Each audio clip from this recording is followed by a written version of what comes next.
আজকে আমি বোন আর আমার ছেলেকে নিয়ে শপিং করতে বের হয়েছিলাম। বিকালের দিকে বের হওয়ার কারণ এই সময়টায় শপিং করতে আলাদা একটা মজা থাকে। বাসা থেকে প্রথমে একটা রিক্সা করে রওনা দিলাম। রিক্সায় বসে গল্প করতে করতে কখন যে পৌঁছে গিয়েছিলাম বুঝতেই পারিনি। ওভার ব্রিজ পার হতেই চোখে পড়ল ফুটপাতের পাশে কিছু সুন্দর দোকান। সাধারণ দোকান হলেও জিনিসপত্রগুলো ভীষণ আকর্ষণীয়। সেখান থেকে প্রথমে একটা আর্টিফিশিয়াল ফুল নিলাম। ছোট হলেও দেখতে কিন্তু অনেক সুন্দর। ঘরে কোণে রাখলে কিন্তু দারুণ লাগবে। এরপর সামনে এগোতেই দেখি আরও কিছু সাজানোর জিনিস, যেগুলো ফুল রাখা যায়, আবার চাইলে যে কোনো ডেকোরেশন আইটেম সাজিয়ে রাখা যায়। এই ধরনের পাত্র ঘরের সৌন্দর্য অনেকটাই বাড়িয়ে দেয়। ছোট ছোট জিনিস হলেও ঘরের আলাদা একটা লুক দেয়। এই কারণে এগুলো আমার খুবই পছন্দ। সব মিলিয়ে আজকের শপিংটা ছিল বেশ আনন্দের। বোন, ছেলে আর এই ছোট ছোট মুহূর্তগুলো আসলে জীবনের সবথেকে সুন্দর স্মৃতি। এরপর আমরা ঘুরতে ঘুরতে ঢুকে পড়লাম ছোট কিছু দোকানে। সেখানে চোখে পড়লো বেশ কিছু সুন্দর টপস। এই টপসগুলো মূলত আমার বোনই দেখছিল, আমি পাশে দাঁড়িয়ে ওর পছন্দ অপছন্দ মতামত দিচ্ছিলাম।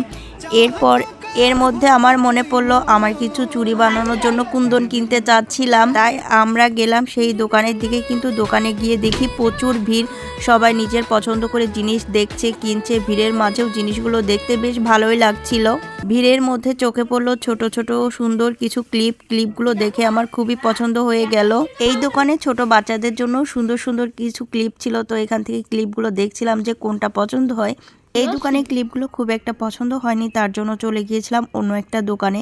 তো ওই দোকানের ক্লিপগুলো আমার কাছে এত বেশি ভালো লেগেছিল, মানে সবগুলো কালেকশনগুলো অনেক বেশি সুন্দর ছিল। এখানে অন্য দোকানের থেকে এখানে প্রাইসটাও খুবই কম ছিল, অন্য দোকানে একটু বেশি চাচ্ছিল। এই জন্য একটা নিজের জন্য আর একটা বোনের জন্য নিয়ে নিলাম। এভাবে দুইটা ক্লিপ নিয়ে নিলাম। ছোট জিনিস হলেও এই ধরনের জিনিসগুলো কিনতে আমার ভীষণ ভালো লাগে। এরপর আবার হাঁটতে হাঁটতে কয়েকটা দোকান ঘুরে দেখলাম। হঠাৎ চোখে পড়লো ব্যাগের একটা দোকান। এই দোকানে ব্যাগের কালেকশনগুলো আমার অনেক বেশি ভালো লাগছিল।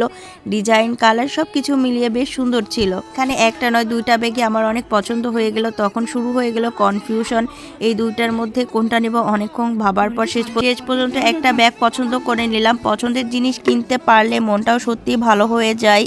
এভাবে ঘুরতে ঘুরতে আমার শপিং প্রায় শেষের দিকে।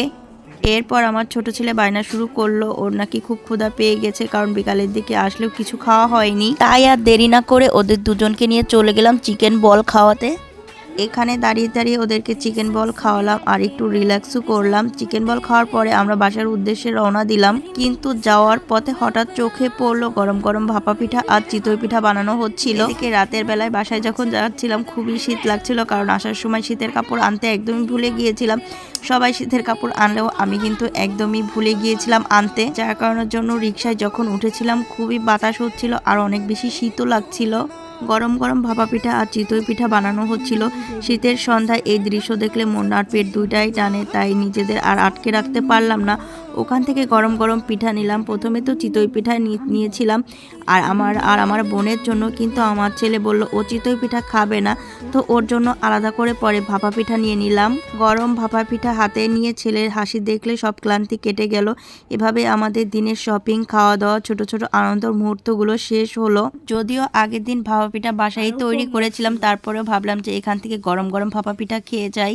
গরম গরম রাখা ভাপা পিঠা আর ভেতরে নারকেল ও মিষ্টির গন্ধ, আর পাশে নরম নরম চিতই পিঠা। শীতের সন্ধ্যায় এর চেয়ে আর কি চাই। এক কামড় পিঠা মুখে দিলেই মনে হয় যেন শীতের আরো সুন্দর হয়ে উঠলো। এই ছোট ছোট মুহূর্তগুলোই শীতের সবচেয়ে মিষ্টি স্মৃতি হয়ে থাকে।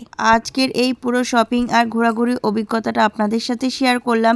ভিডিওটা যদি ভালো লাগে তাহলে অবশ্যই লাইক, কমেন্ট আর শেয়ার করবেন। আবার নতুন কোনো ব্লগ নিয়ে ফিরে আসবো ইনশাআল্লাহ। সবাই ভালো থাকবেন।